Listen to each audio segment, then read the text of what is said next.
the mark of the Lord. For the last ones who choose to side with the Lord, usually followers of his faith, there is always the option to atone for each of their sins and be ready to purify both body and spirit before the arrival of the end time. Those who decide to pursue this path will walk a route full of trials, long periods of isolation and abstinence from many things. But if one truly wishes to join the Lord's faction, it cannot be purely out of hunger or seeking shelter. To obtain the mark of the Lord, a last one must journey, setting off on a pilgrimage into the lands of the throne. Thousands of years ago, when the Lord walked among men, he told his disciples that in order to reach the Father, one must first pass through the Son. And so it is now. The throne is very far from Babylonia and the last cities. Reaching it is already a form of proof of loyalty, yet many more will immediately follow. A pilgrim will be forced to go through several holy challenges to prove their faith. Only at the end of this process will the pilgrim receive the mark, finally becoming a penitent. There are no shortcuts on the road to the Lord. Whoever would try to deceive the angels guarding the steps to the throne with any kind of trickery, whether a miracle or prayer, will find themselves further away than before, sent back to where they started with nothing but the clothes on their back. No weapon or armor can be taken through the portals leading to the throne either, not even the weapons and armor of faith, unless one wishes to be separated from the group and sent away alone. In fact, all worldly possessions and even identification must be left behind, and one may only enter with humility and the purity of intentions. Many pilgrims set out for the throne, but few return with the mark of the Lord. For most, their faith fails them when they are just seconds away from the gates of the city of light, and they turn back, choosing to live however they wish until their death.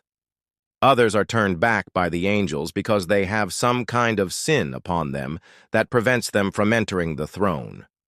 These are all tested in different ways, sometimes physically, sometimes spiritually, and sometimes they are simply asked a question that they need to answer correctly. Some pilgrims lose their minds from the ordeal, others are stripped of their humanity. Still, others suffer horrible tortures. However, those who persevere to the end will eventually receive the mark of the Lord. The mark of the Lord is a circular, divine, fire-branded sigil at the center of the faithful S forehead or on the back of their neck. The branding burns but for a moment, as the wound immediately cauterizes into a white or golden scar. It marks both the body and soul of those who receive it, granting a blessing to their more noble virtues. The nights that follow the branding are filled with visions, ecstasy, and fevers. Some even recount the feeling of the fire scouring their body to cleanse it of sin. The mark confers onto the branded the Lord's light, received and refracted by his emissary on earth, the Lamb and Lion.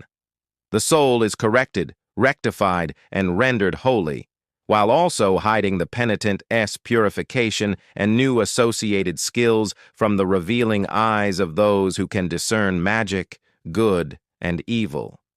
Those who receive the mark of the Lord obtain a relentless spiritual strength, connected to a virtue the penitent already possessed.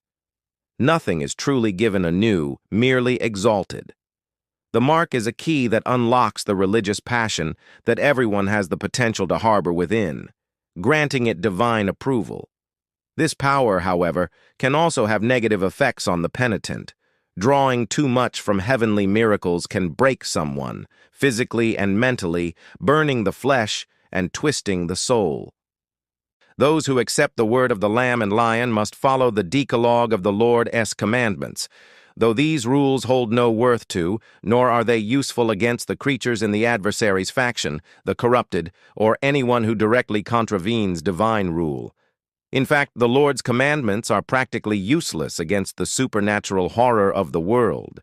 Those who follow the Lord rely on the strength of their faith and prayer to ward off nightmares, ward off creatures of the night, and repel any attempt at corruption. After receiving the mark, a penitent can continue to draw upon its blessings, indefinitely being able to cure diseases, strengthen themselves in battle, gain speed and reflexes, grow food, calm animals, control the weather to a limited degree, heal wounds, and even raise the dead once. However, the more desperate the situation, the higher the cost. And if a penitent uses too much power at once, or attempts to use a high-level ability without proper training, they risk being overwhelmed by the intensity of the divine energy coursing through them, twisting their body and mind. There are 4 levels to the power granted by the Lord. First, a penitent can call upon God for aid, though there is no guarantee that this aid will come. The mere asking is enough to calm the soul and bolster the spirit. This can also take the form of divine omens, signs that point towards the right direction or the right decision. The second level requires strong faith and complete trust. Prayer is the second level of the mark's gift. Prayer is everything from asking for aid to delivering thanks or even uttering words of repentance. A prayer spoken in sincerity and conviction is capable of moving mountains, but the greater the request, the more a penitent risks losing themselves in the process. At this stage, the relationship between the penitent and the Lord is one of equals, friend to friend, brother to brother. Of course, the penitent is still a sinner and not worthy of God's grace, but they are seen as an equal nonetheless. The third level is that of sermons, inspiring others with the light of the Lord. Anyone who receives the mark of the Lord becomes a preacher by default, capable of expounding the faith and teaching others what they themselves have learned. The greater the audience, the greater the effort required. And should the sermon go awry, the penitent runs the risk of losing their own faith in the process. By sharing the Lord's teachings, a penitent's faith is put to the ultimate test, forcing them to be sincere with both themselves and their listeners. The fourth and final level of the Lord's gifts is reserved for those with unshakable faith. Miracles are the ultimate expression of the divine energy flowing through a penitent, requiring a complete lack of self for their use. The miracle is less a gift from God and more a loan from the penitent's soul. Should they use too much divine energy at once or perform a miracle beyond their capabilities, they risk draining themselves completely, twisting their souls in the process. Pilgrims who successfully receive the mark of the Lord usually do so around the age of 25, after having led an exemplary life, or after having completed a great deed. Usually it is a mix of the two. They are both physically and spiritually healthy, which grants them the extra resistance and endurance needed to survive the ordeal ahead of them. But it is worth noting that there are children among the ranks of the penitents, even infants, though these were mostly brought to the throne by other pilgrims, and many of them do not make it. When reaching the peak of their physical abilities, the oldest and strongest penitents among the Lord's followers are called exalted, as they are able to channel incredible amounts of divine energy and inspire those around them like no others.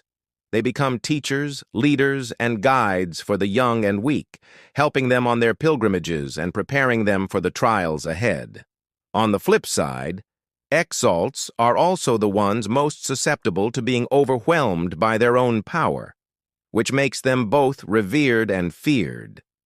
Those who receive the mark of the Lord don't possess any special magical ability, but some will develop certain talents during their pilgrimage. All of these are related to the Lord, such as healing, protecting, and guiding others.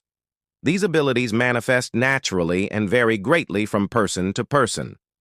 Regardless, all of these abilities are fueled by the user's faith and strengthened by the presence of others. Now let us talk about the appearance of those who have received the mark of the Lord. The obvious sign of their devotion is the mark itself, a white or golden brand seared onto their flesh, glowing faintly when the bearer calls upon the power within. Depending on where the mark is located, some penitents may wear protective clothing that covers the seal, but this does not hide the radiance that emanates from them. A penitent is usually dressed in simple robes, though some prefer to travel light and bare, as they want to avoid attachment to material possessions. Their weapons of choice are usually blunt, as the Lord teaches forgiveness over retribution.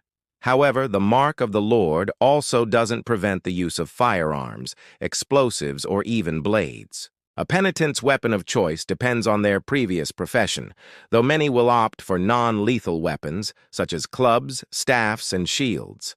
A penitent's gear consists mainly of survival equipment, as they are taught to take only what they need and leave the rest for others.